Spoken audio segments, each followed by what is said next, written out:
Bonjour à toutes et à tous et bienvenue dans ce nouvel épisode de Dev Café où on va résumer comme chaque jour les dernières infos autour du dev mobile. Et j'ai une petite surprise pour vous aujourd'hui puisque mardi et mercredi prochain, c'est-à-dire les 7 et les 8 février, il y a une conférence en ligne de 2 jours autour de Flutter. Et normalement le billet coûte 300$ et j'ai un coupon de réduction de moins 20% que vous pouvez voir à l'écran. Alors pour ceux qui nous écoutent, c'est FR Flutter 20. Mais bon, est-ce que ça vous dirait pas plutôt d'être gâté et d'avoir une place gratuite à la place?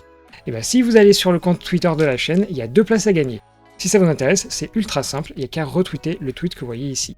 D'ailleurs, pour préciser, comme je vous l'avais bien promis dans une ancienne vidéo, j'essaie d'éviter les sponsors autant que je peux, et à la place je demande des réducs. Et dans ce cas-là, j'ai plutôt été bien servi, donc le lien vers le tweet, il est dans la description. Bon, maintenant que cette petite page promo est faite, retour à la raison pour laquelle vous êtes normalement en train de regarder cette vidéo, à savoir les dernières actus, et aujourd'hui ça va être particulièrement varié avec du Flutter, du GitHub Copilot, du Google Play, et de Facebook qui fait encore erreur sur erreur. Allez, on est parti.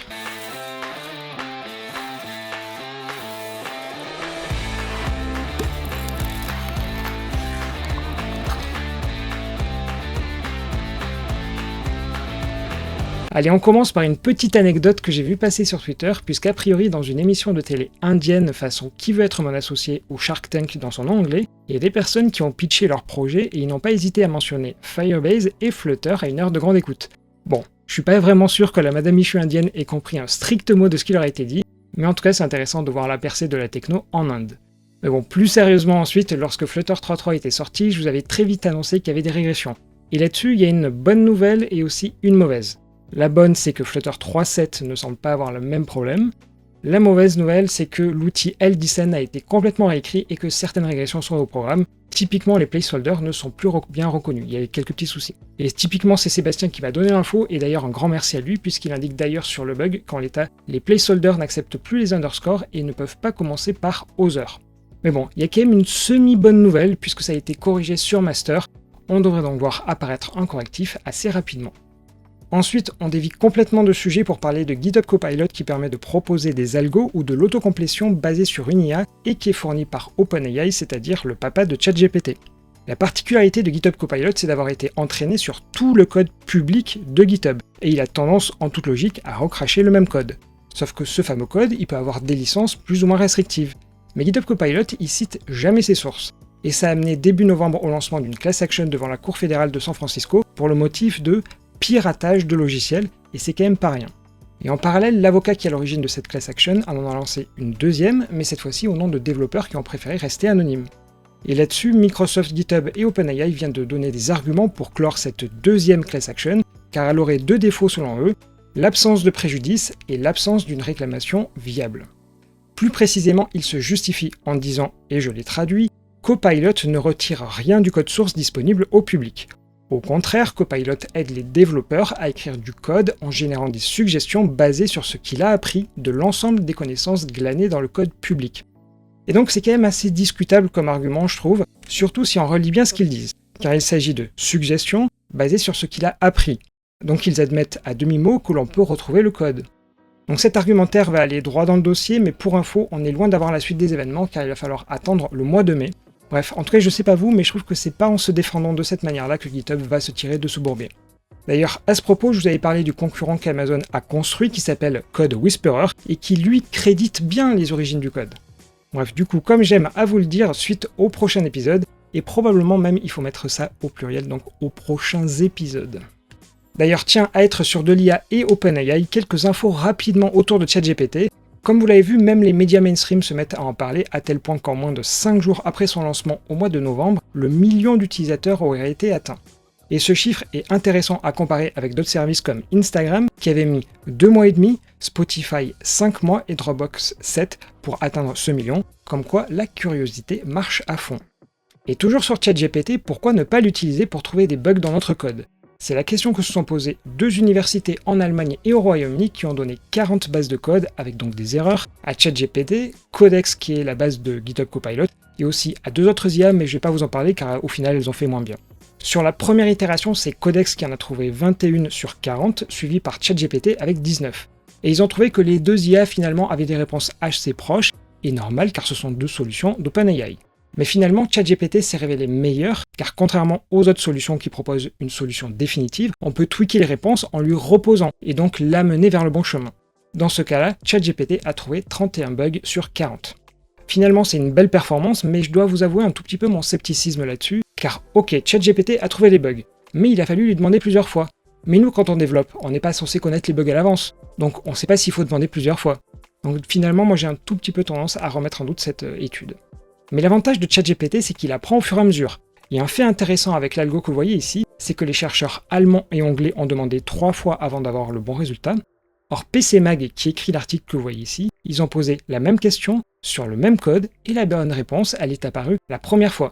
Du coup, c'est encore plus difficile de donner des conclusions là-dessus, car imaginons qu'il y ait des petits malins qui s'amusent à lui faire apprendre des choses de travers, mais finalement ça fausserait tout ça.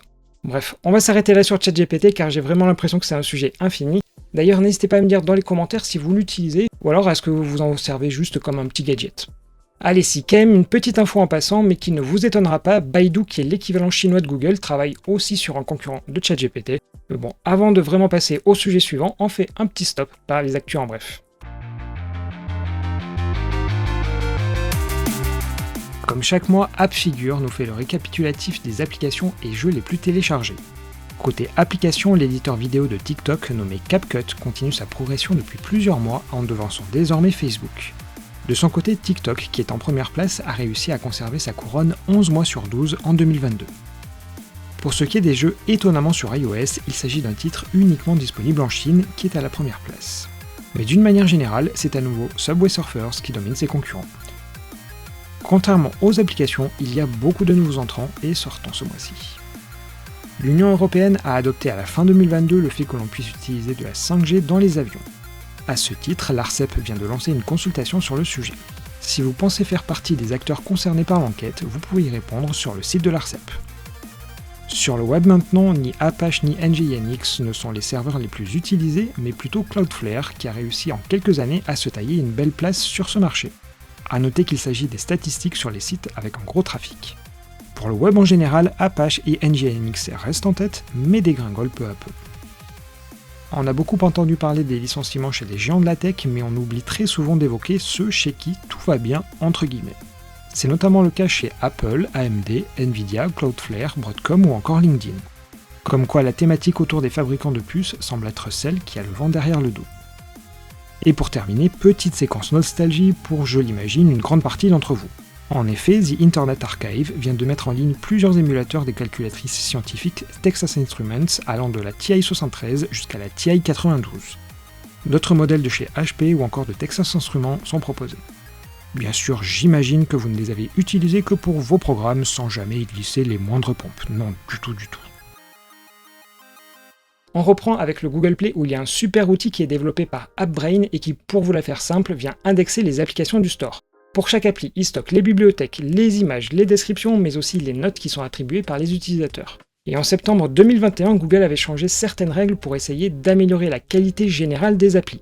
L'idée c'était de réduire en visibilité celles qui étaient de mauvaise qualité, typiquement les clones, celles avec une description incorrecte, ou celles qui disaient faire quelque chose et qui en réalité en faisaient une autre. Pour ça, le titre était réduit de 50 à 30 caractères, certains mots-clés étaient interdits, et tous les éléments promotionnels qui pouvaient tromper les utilisateurs étaient forcément retirés. Par ailleurs, les applis avec un taux de crash de 1% et des ANR, c'est-à-dire la pop-up qui indique que l'application ne répond plus, ne devaient pas dépasser les 0,47%. Mais plus d'une année plus tard, les résultats sont un peu mitigés car comme vous le voyez, le nombre global d'applications est assez stable, en passant de 264 à 269 millions d'applications. En gris, la note moyenne des applications a même eu tendance à diminuer à 1,68 pour 5, ce qui fait quand même pas beaucoup. Et pire, ceux qu'AppBrain qualifie de mauvaise qualité sont en augmentation. En réalité, le tri des applications a plutôt eu lieu avant, car en 2020, il y avait 2,9 millions d'applications avant de tomber à 264 en janvier 2022, mais depuis, les chiffres ne font que remonter et les mauvaises notes aussi. De son côté, Google avait indiqué qu'ils allaient peut-être faire en sorte de bouger les curseurs sur les taux de crash et les ANR. A priori, ils auraient plutôt tendance à le faire rapidement, car en l'état, les résultats sont quand même assez mitigés. Et d'ailleurs, en parlant de mauvaises applis, on va parler du negative testing. Alors si ce nom ne vous dit rien et qu'on lit rapidement la description sur Wikipédia, il s'agit d'une méthode de test permettant de vérifier que des saisies incorrectes sont bien gérées, ou plus généralement de vérifier qu'une application sait réagir convenablement en cas de comportement inapproprié. Par exemple, appliqué au mobile, ça peut être d'avoir une très faible batterie et de voir comment les applications arrivent à réagir. Mais si le test est plutôt intéressant sur le papier, les méthodes de Facebook pour justement le tester, c'est un peu plus dérangeant. à tel point qu'un ex-data scientist vient de tout déballer devant la Cour fédérale de Manhattan. Plus précisément, il travaillait sur Facebook Messenger et selon ses dires, des algos ont volontairement été mis en place sur l'appli pour la faire surconsommer, et donc surconsommer la batterie, et donc permettre ce genre de test grandeur nature. Sauf que le data scientist y était farouchement opposé, car réduire la batterie d'un téléphone, ça peut être ultra dangereux. Car pour rappel, un téléphone, ça sert avant tout à téléphoner, typiquement contacter les urgences. Et la manager de l'ex-employé lui a répondu que c'était un mal pour un bien, avant de le licencier quelques temps plus tard. Mais le problème, c'est que cette pratique du negative testing est semble-t-il quelque chose d'assez courant chez Facebook, car l'ex-employé avait carrément reçu des documents pour le former à cette pratique. Comme quoi ça faisait quelques temps qu'on n'avait pas entendu parler d'une sale affaire autour de Facebook, et nous revoilà dans une polémique. Par contre, il ne faut pas trop tirer sur le negative testing, car c'est au contraire plutôt une bonne pratique lorsqu'on développe, mais certainement pas sur les téléphones en prod. Et voilà tout pour aujourd'hui, au final pas mal de mauvaises nouvelles, mais hélas on peut pas toujours parler que des trains qui arrivent à l'heure comme on dit. Bon d'ailleurs cette comparaison elle est peut-être pas super appropriée aujourd'hui, mais bon bref, pensez à bien participer au concours, le lien du tweet il est dans la description, et sur ce je vous souhaite à toutes et tous une très belle journée.